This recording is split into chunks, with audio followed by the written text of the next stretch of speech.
There is a customer none of us are allowed to serve.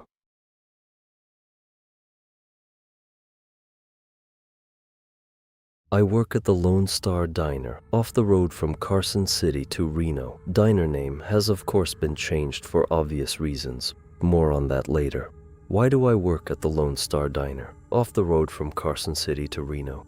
Well, because, kind stranger, my life plans didn't work out. Generally, if you're caught working at a diner past college specifically, one in the middle of nowhere, it might mean that things aren't going so hot. But still, why this diner? Why Lone Star specifically? I'm aware you probably aren't actually asking these questions, but I nonetheless believe they deserve a response. Of all of the diners in the world, what makes Lone Star so special is the pay. The pay is fucking great. There are maybe 10 other diners within a 30-minute drive from where I live. Most of them average out to a little over minimum wage. Meanwhile, Lone Star is whipping up a mean $50 an hour, and that hourly rate is due to one single solitary reason, no matter what anyone tells you. Because of him. My first day on the job was fine, more or less. I'd worked customer service before, so I felt like I could run with the strange surprises that came unique to diners. I was able to adapt to the inconsistency of the rules pretty quickly. Unwritten rules, like some areas in the restaurant, need to be spotless at all times. Others, boss lady couldn't give less of a shit about. Serve customers quickly, but not too quickly, asshole. Customers here don't actually like it when you show up too fast. Give them some time to feel the floor under their boots, to miserably stare ahead and mourn what could have been. You know, diner stuff. They're here because they want to be alone. Pardon the contradiction. Of course, vaguely defined, whispered only by ghosts rules, extended to the cooks as well. If you were, somehow secretly, celebrity chef Marco Pierre White in the flesh, your mandate was to keep your damn prowess to yourself. Your job is to make the classics as decently as possible. Not bad, but not amazing. Just poor enough to be really good. That's what the customers are here for. As the weeks unfolded, I rose, or I suppose, crouched to the occasion quite well. You want intentional, pinpoint, precision mediocrity? You've come to the right person. Most of the patrons just wanted coffee and brunch, brought to them at medium speed, with a semi-predictable cadence of waiter or waitress check-ins afterwards. Done, done, and done. Not one for subtlety. One day I finally decided to ask my boss the question in the middle of a shift. I didn't want to ruin a good thing by doubting it, but fuck me if I wasn't a little curious. Not a full look at the gift horse's mouth, more of a skeptical side-eye. Why $50 per hour? She didn't even look up from her task at the register, methodically counting out bills. Said it on your first day, you gotta be good at following the rules. And when it's an important rule, you'd better be damn well perfect. High expectations here.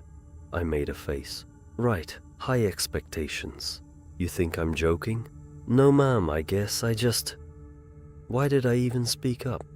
I just think you're running a really cool operation here. Cooler than you might realize. It's still work, but the whole thing seems fair.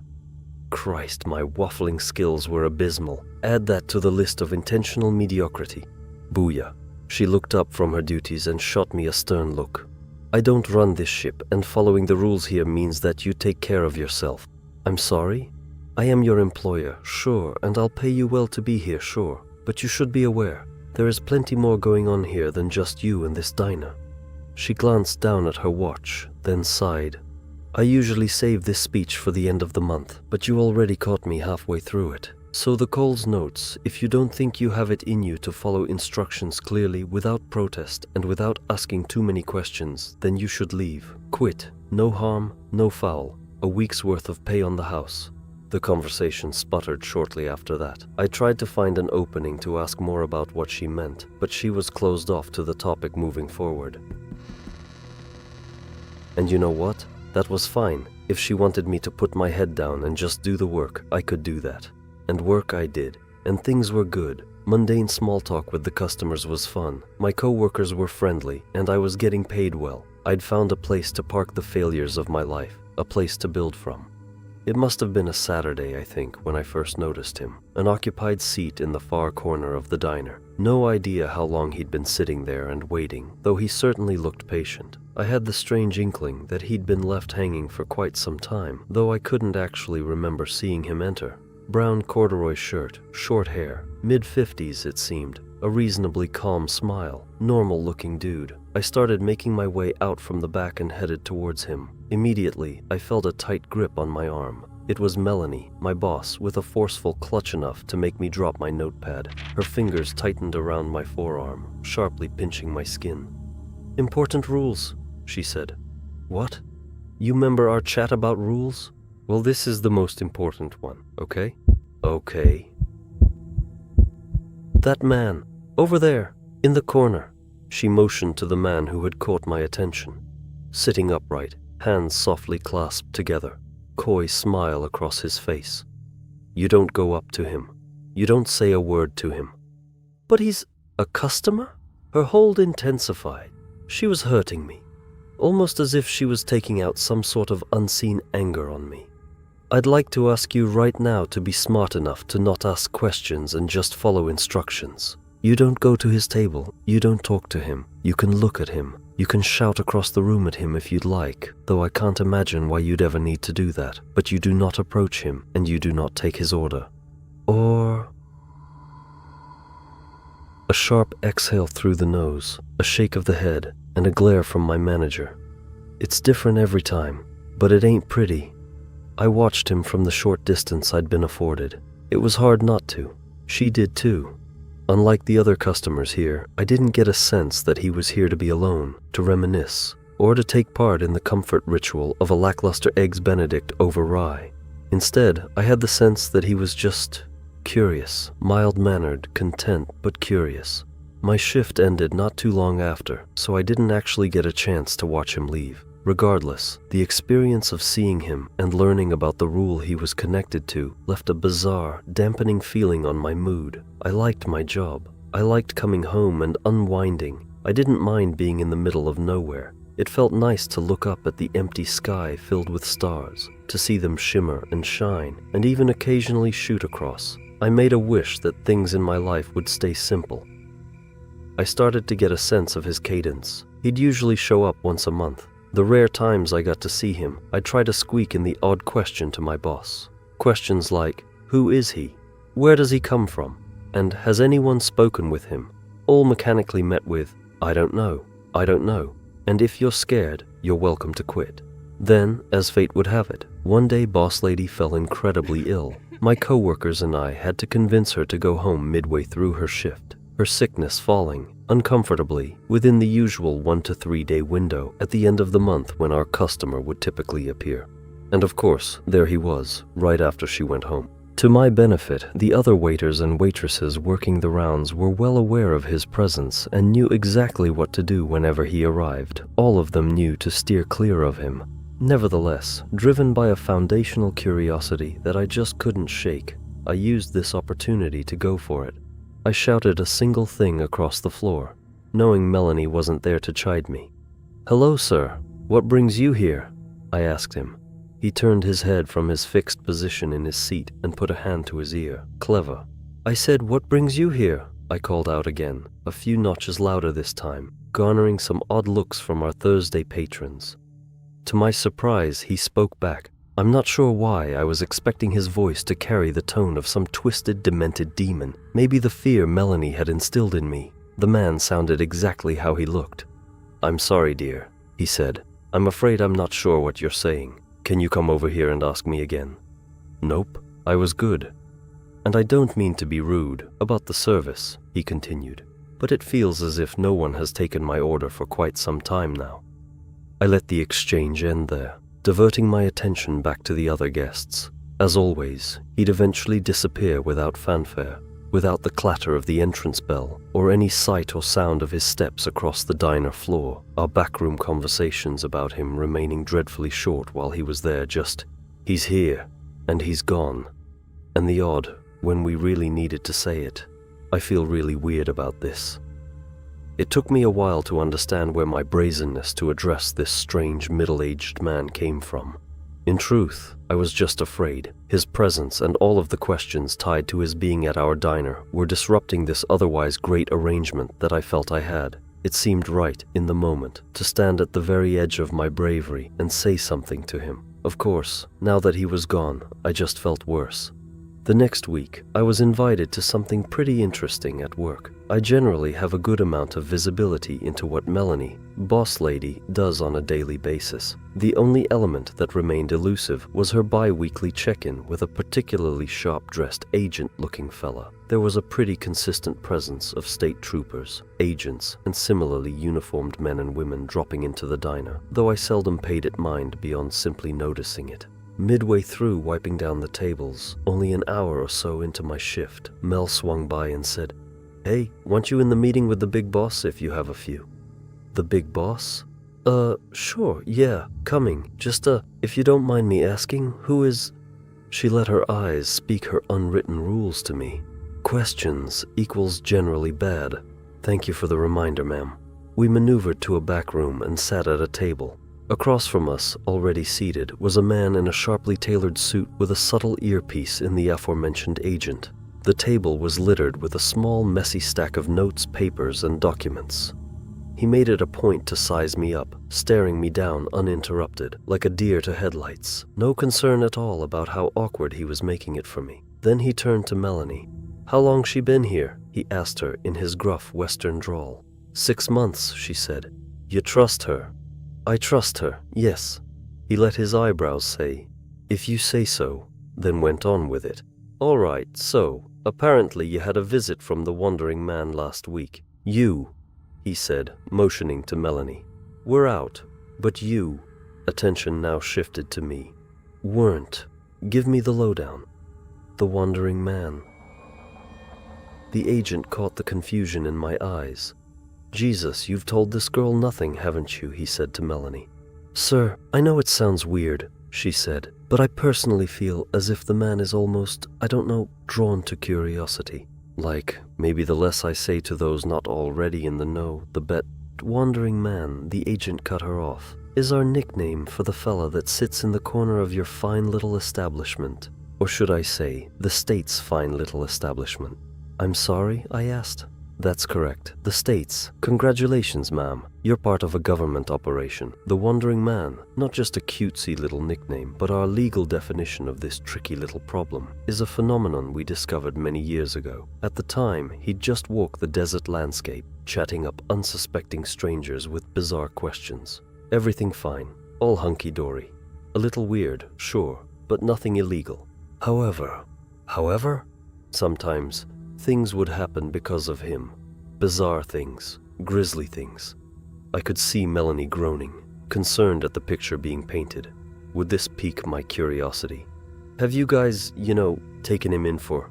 I almost wanted to cut off my own stupid question, but he ran with it. "Nope. Not because we don't want to, but rather because it might not be safe." The cozy mental image I'd held of this diner was starting to fracture.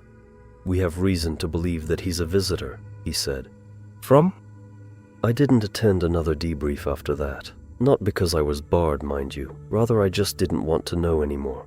My gut no longer held curiosity. There was just a low, aching dread there now. The agents and troopers spaced out and seated amongst the eatery were now just a glaring reminder of what my dingy diner job really was. The government cavalry would mostly show up around the end-of-month window the wandering man was set to arrive in. When he'd appear, they wouldn't do much more than examine him from their distant tables, subtly scribbling notes into notebooks.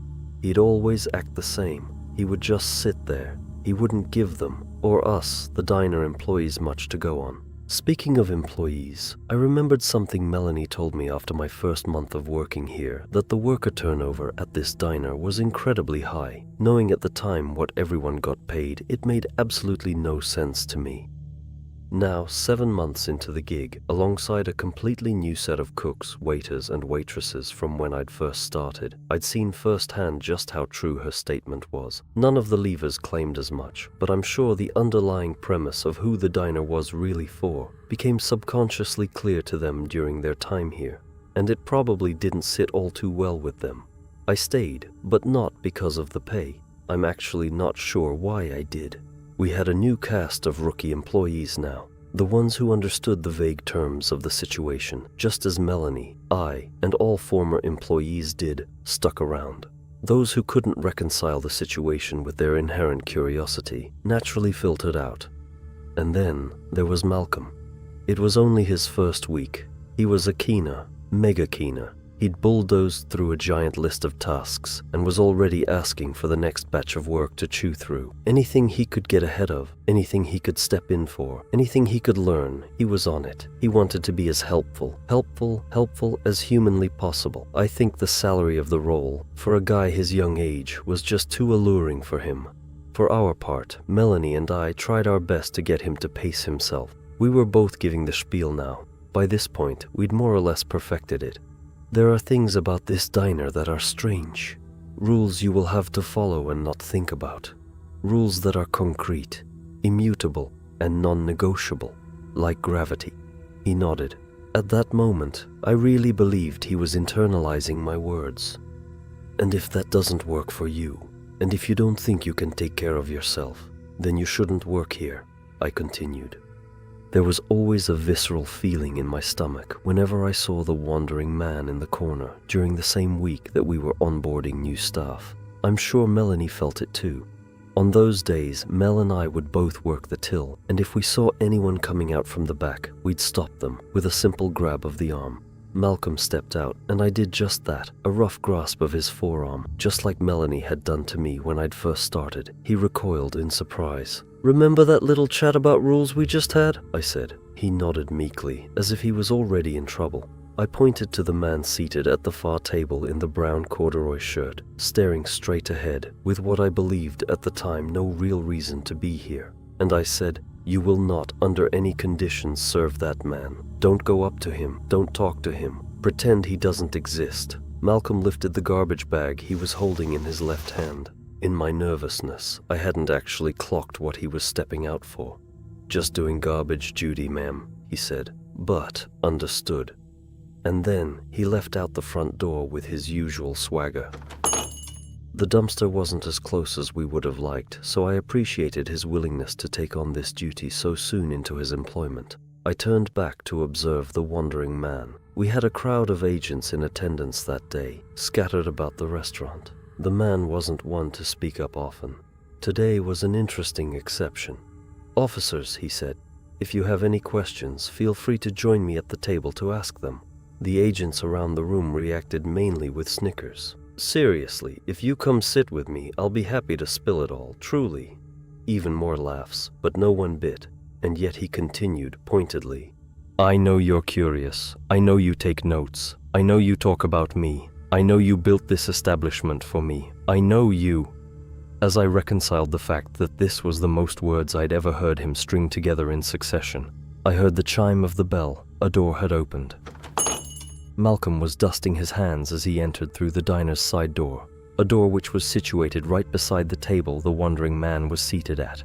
It all happened so fast, and yet it played out in front of me excruciatingly slowly, as if there was a moment, a single solitary second, where I could have stepped in.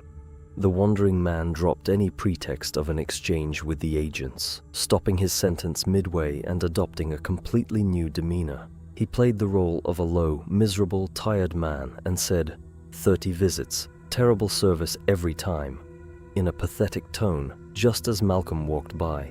Malcolm, instinctively, plucked a notepad out from his chest pocket and turned his head to face the man.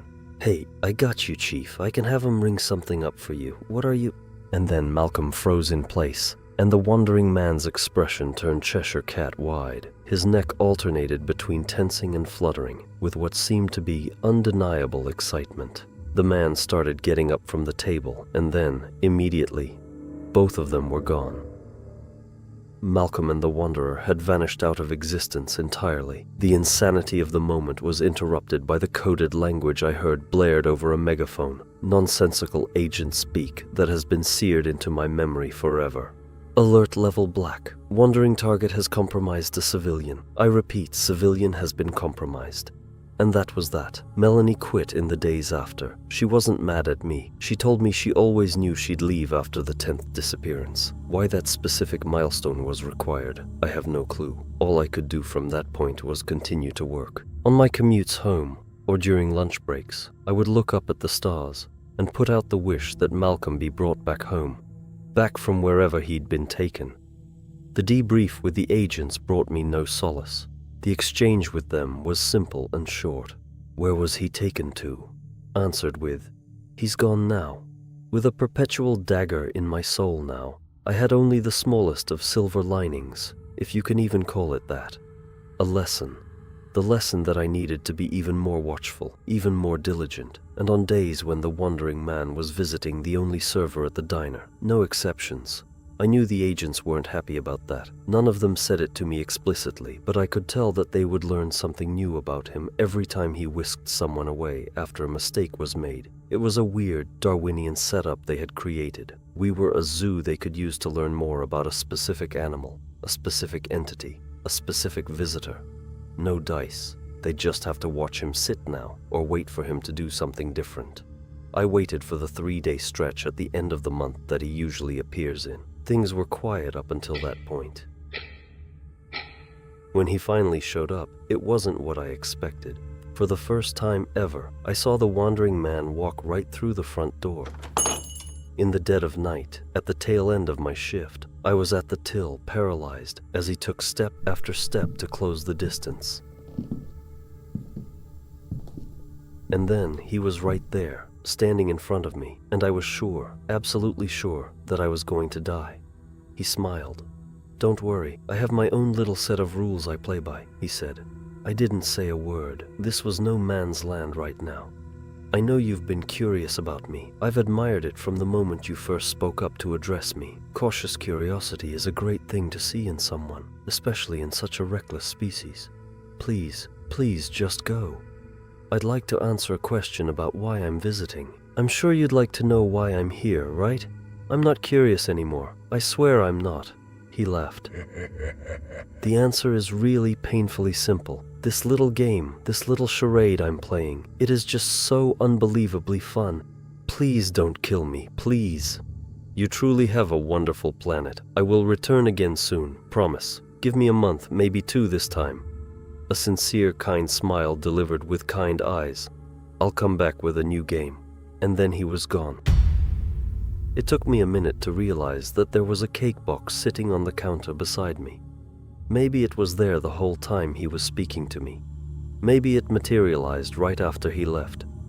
I opened the box to find Malcolm's severed head, a blank expression on his face, sitting on a bed of poorly and confusingly organized flowers, almost as if there was an intention to create a floral arrangement, but no understanding of what something like that would look like. On top of the horrific display, written in an almost childlike handwriting, was a note that read, "I brought him back, just like you wished." The worst thing about being trapped at a diner in the middle of nowhere is that you realize that there really is nowhere else to run to. Every single part of our planet is blanketed by stars, by open sky,